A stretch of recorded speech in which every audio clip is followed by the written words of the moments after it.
बांग्लादेश छोड़कर चली गई।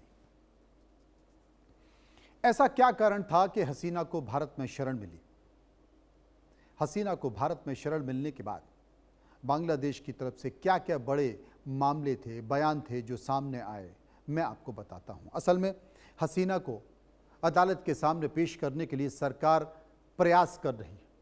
शमा ओबेद इस्लाम विदेशी राज्य मंत्री हैं, उनका यह बयान है। बयान एक और आता है, वो बयान है अगर भारत शेख हसीना को रखना चाहता है तो शर्त यह होगी कि उन्हें शांत रहना होगा। कौन कहता है ये? मोहम्मद यूनुस, मुख्य सलाहकार इंटरिम गवर्नमेंट, अंतरिम सरकार। एक और बयान, भारत अगर भगोड़ी नेता को शरण देकर बांग्लादेश की न्याय प्रक्रिया में बाधा डाल रहा है तो वो डाले। किसने कहा? Ruhul Kabir Rizvi, senior joint secretary general secretary BNP. एक और बयान, भारत आज एक क्रूर तानाशाह के लिए सुरक्षित घर बन गया है, सुरक्षित ठिकाना बन गया है। ये बात किसने कही? महासचिव बीएनपी मिर्जा फखरुल इस्लाम आलमगीर ने कही। एक और बयान, शेख हसीना को भारत शरण देगा तो बांग्लादेश कड़ा जवाब भारत को देगा। ये बात किसने कही? हसनात अब्दुल्ला, संयोजक नेशनल सिटीजन पार्टी ने कही। मैं ये बयान इसलिए भी दिखा रहा हूं क्योंकि बांग्लादेश में इस बात को लेकर तमाम राजनीतिक पार्टी मुद्दा बना रही हैं कि भारत ने बांग्लादेश के विरोधी शेख हसीना को शरण क्यों दी है और भारत को बांग्लादेश का विरोध भी झेलना पड़ा। इसी मुद्दे के इर्द गिर्द, इस विषय के इर्द गिर्द हमने एक सर्वे कराया, हम जनता के बीच गए, कई सारे सवाल पूछे। जो सवाल पूछे उनमें पहला सवाल आपकी टीवी स्क्रीन पर, क्या शेख हसीना का बांग्लादेश लौटकर अदालत में आत्मसमर्पण करना सही फैसला है? लोगों की राय 47% यानी कि 47% बोले बिल्कुल सही फैसला है। 20% लोगों ने कहा उन्हें वापस जाना चाहिए। 23% लोगों ने कहा जान को खतरा हो सकता है शेख हसीना की, और 10% इस पर कुछ भी कहना नहीं चाहते। सर्वे का एक और सवाल जो हमने लोगों से पूछे कि क्या शेख हसीना की वापसी से बांग्लादेश की राजनीति में बड़ा भूचाल आएगा? 54% लोगों ने कहा बांग्लादेश की राजनीति गर्म हो जाएगी।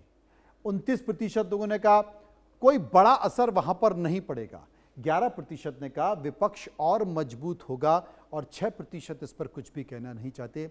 सर्वे का तीसरा सवाल कि क्या भारत को शेख हसीना को शरण देना सही फैसला था? क्यों शरण दी गई? तो 40% लोगों ने कहा भाई मानवीय आधार पर शरण दी गई इसलिए भारत ने दी। 33% लोगों ने कहा नहीं, भारत ने गलत दिया क्योंकि वो बांग्लादेश में वांटेड थी, वहां की देशद्रोही मानी जा रही थी, इसलिए भारत को नहीं करना था। 17% लोगों ने कहा पड़ोसी होने के नाते भारत का फैसला सही था, और 4% इस पर कुछ भी कहना नहीं चाहते। सर्वे का चौथा सवाल कि क्या शेख हसीना की वापसी से भारत बांग्लादेश संबंधों में सुधार होगा? 34% ने कहा हाँ, रिश्ते बेहतर हो सकते हैं। 43% ने कहा नहीं, अब तो विवाद और बढ़ जाएगा। 18% बोले तनाव कम हो सकता है, लेकिन 5% इस पर कुछ भी कहना नहीं चाहते। सर्वे का पांचवा सवाल जो हमने पूछा कि क्या आवामी लीग को दोबारा राजनीति और चुनाव लड़ने का मौका मिलना चाहिए? 48% लोगों ने कहा हाँ, फैसला जनता को करना चाहिए, जनता करे। 10% लोगों ने कहा नहीं, ये प्रतिबंध जारी रहना चाहिए, और 33% लोग कह रहे थे अदालत के फैसले के बाद ये होना चाहिए। 9% इस पर कुछ भी कहना नहीं चाहते। ये लोगों की राय थी जो मैंने आपको दिखाई, इस पर हम चर्चा करेंगे, समझने की कोशिश करेंगे। Major general R Shashi Asthana मेरे साथ मौजूद हैं, डिफेंस एक्सपर्ट हैं। अरविंद तेजावत विदेशी मामलों के जानकार मेरे साथ होंगे। शोएब चौधरी बांग्लादेशी पत्रकार मेरे साथ मौजूद होंगे, और पाकिस्तान से मेरे साथ होंगे इरशाद, उनसे भी मैं बात करने की कोशिश करूंगा, समझने की कोशिश करूंगा। लेकिन सबसे पहले शोएब के पास चलते हैं। शोएब, अब तो शेख हसीना कह रही हैं मैं जिंदा रहूं या फिर मरूं, मैं बांग्लादेश दिसंबर में जा रही हूं। शेख हसीना को लेकर बांग्लादेश के लोग क्या कहते हैं, शेख हसीना को लेकर वहां की सरकार क्या कहती है, और शेख हसीना को लेकर वहां के तमाम आंदोलनकारी जो 2024 में छात्र आंदोलन हुआ था, जो अभी भी शेख हसीना को फांसी देने की मांग कर रहे हैं, उनमें इस बयान को लेकर क्या प्रतिक्रिया है? बहुत धन्यवाद मनोज भाई। देखिए, पहले जो सवाल के जवाब है ये देने से पहले मैं Please एक keep बात साफ left करना on चाहता हूँ Footway कि 1 शेख and हसीना ने towards. Then Bharat keep right.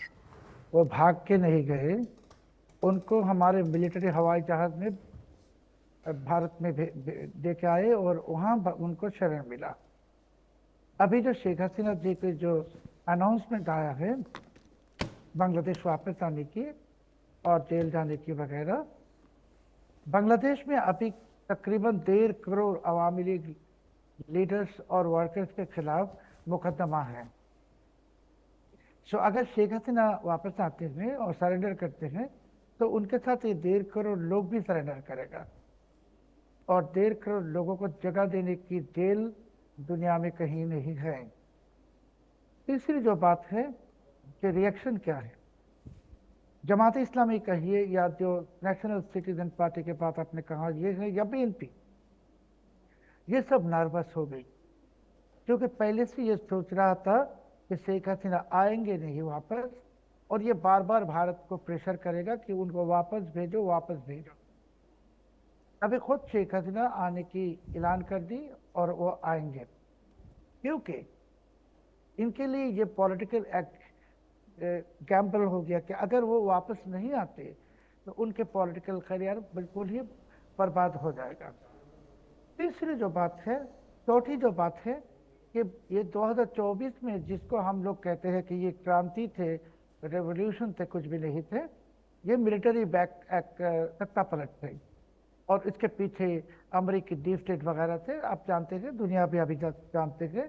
और आज ही एक नया खबर आया, मैं इंडिया न्यूज़ के साथ ये शेयर करना चाहता हूँ कि शेख हसीना के खिलाफ जो सत्ता पलटी हुआ उस वक्त मिलिट्री ट्रेंड 15,000 रोहिंग्याओं को ढाका में लाया गया था इसमें शामिल होने के लिए। इसके साथ जो बांग्लादेश में हम लोग जिसको कहते हैं स्ट्रेंडेड पाकिस्तानी, जो अटका हुआ पाकिस्तानी, ये भी तकरीबन 12 लाख है, ये भी शामिल हुआ था।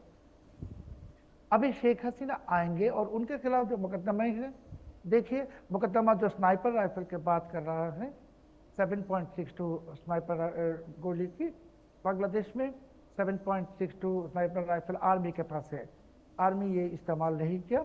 और ऐसा खबर भी है कि ये अभी ये यूनुस की जो तानाशाही थे, इसने भी ये छुपाने की कोशिश की कि स्नाइपर राइफल को।